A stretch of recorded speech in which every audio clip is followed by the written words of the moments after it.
अस्सलाम वालेकुम वरहमतुल्लाह। आज हम इंशाअल्लाह ताला अपने चैप्टर नंबर 13 से न्यूमेरिकल नंबर 13.7 हम सॉल्व करेंगे। तो 13.7 जो प्रॉब्लम है, प्रॉब्लम 13.7 देखते जी इसमें गिवन डेटा क्या है हमारा। गिवन अ 0.2 मीटर वायर, एक वायर है जिसकी लेंथ है 0.2 meter wire is bent into a circular shape, यानी एक वायर है जिसको बेंड करके हम सर्कुलर शेप बना देते हैं। तो फर्स्ट कर लेते हैं, ये वायर है जिसको हमने गोल करके सर्कल बना दिया, जिसकी लेंथ है 0.2 meter and is placed in a uniform magnetic field of 2 tesla. और इस वायर को सर्कुलर शेप बनाने के बाद उसको एक मैग्नेटिक फील्ड के अंदर रख दिया जिसकी मैग्नेटिक फील्ड की वैल्यू है 2 tesla. If the current in the wire is 20 milliampere, अगर फर्स्ट कर लेते इससे जो करंट हम फ्लो कर रहा है वो है 20 मिली एम्पेयर। करंट जो है वो 20 मिली एम्पेयर है, 20 मिली बोलते हैं 10 की पावर -3 को, इतने एम्पेयर इससे करंट फॉर एग्जांपल फ्लो कर रहा है। Then find the torque, maximum torque on the loop. तो टॉर्क मैक्सिमम निकालना है, टॉर्क मैक्सिमम, यानी हमारे पास जो रिक्वायर्ड है वो क्या हो जाएगा, क्या चीज़ हमने मालूम करनी है, हमने टॉर्क निकालना है और वो भी मैक्सिमम टॉर्क निकालना है। टॉर्क मैक्सिमम की वैल्यू निकालनी है। आपको पता है जो टॉर्क का फार्मूला होता है, टॉर्क का फार्मूला हमने जो पढ़ा हुआ है, अब हम कैलकुलेशन स्टार्ट करते हैं। कैलकुलेशन, पहले तो दोबारा मैं क्वेश्चन को रिपीट कर रहा हूँ। एक वायर है, स्ट्रेट वायर थी, उसको सर्कुलर शेप करके उसने मैग्नेटिक फील्ड में कहता है रख दिया। फर्स्ट कह लेते मैग्नेटिक फील्ड में रखेंगे तो लाजिम बात है कि इस वायर से अगर इतना करंट फ्लो करेगा तो ये कॉइल रोटेट करना शुरू कर देगी, क्योंकि हमने पढ़ा हुआ है कि अगर किसी करंट कैरिंग कॉइल को मैग्नेटिक फील्ड में रख दिया जाए तो कॉइल रोटेट कर दिया। तो क्वेश्चन ये है कि आप बताएं कि टॉर्क मैक्सिमम क्या होगा। हमें पता है कि इस फार्मूले के लिहाज से अगर हम बात करें तो टॉर्क का फार्मूला जो होता है, टॉर्क का फार्मूला हमारे पास जिस केस में फार्मूला आएगा तो tau is equal to B I N A और कॉज ऑफ अल्फा भी होता है।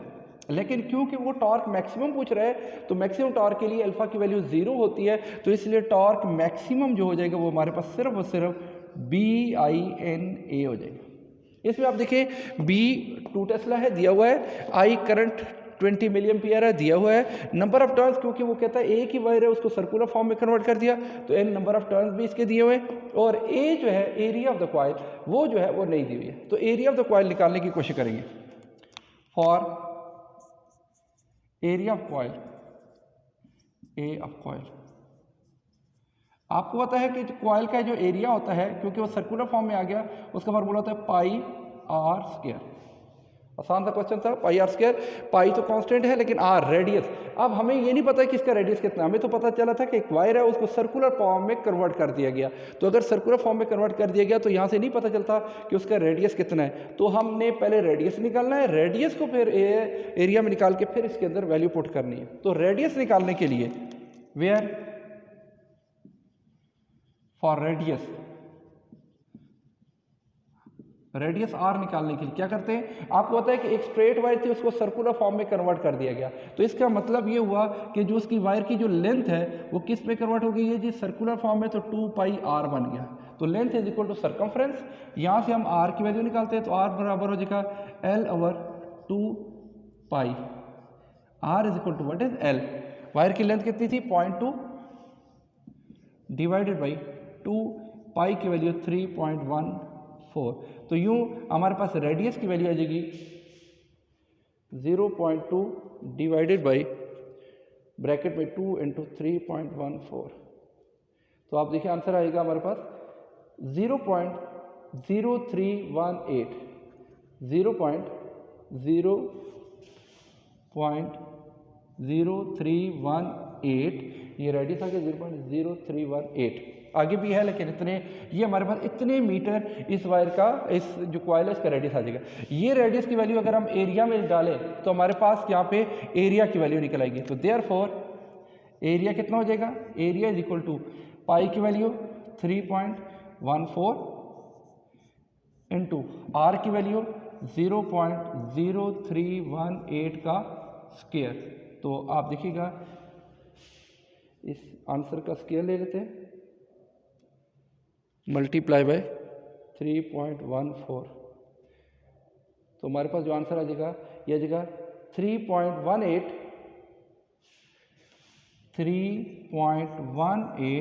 एक्सपोनेंशियल 10 की पावर -3, ये metre square. This is the area of the coil. और अब क्योंकि एरिया निकला है, अब हमारे पास ये आसान सा क्वेश्चन हो गया। टॉर्क मैक्सिमम में एरिया की वैल्यू हमें चाहिए थी, वो हम आसानी से कैलकुलेट कर सकते हैं। अब जी यहाँ पे टॉर्क की वैल्यू, नाउ टॉर्क मैक्सिमम की क्या वैल्यू है, B2 है, B के बाद क्या है I की वैल्यू 20 मिली एम्पियर, 20 मिली मतलब 10 की पावर -3, और N नंबर ऑफ टर्न्स, मैंने कहा एक ही नंबर ऑफ टर्न्स आएगा, एक ही कॉइल है, N2 एरिया, ये 3.18 एक्सपोनेंशियल -3। तो आप ये सारी की सारी वैल्यूज हल करें तो टॉर्क मैक्सिमम का जो आंसर आएगा दैट इज इक्वल टू, ये आप हल करें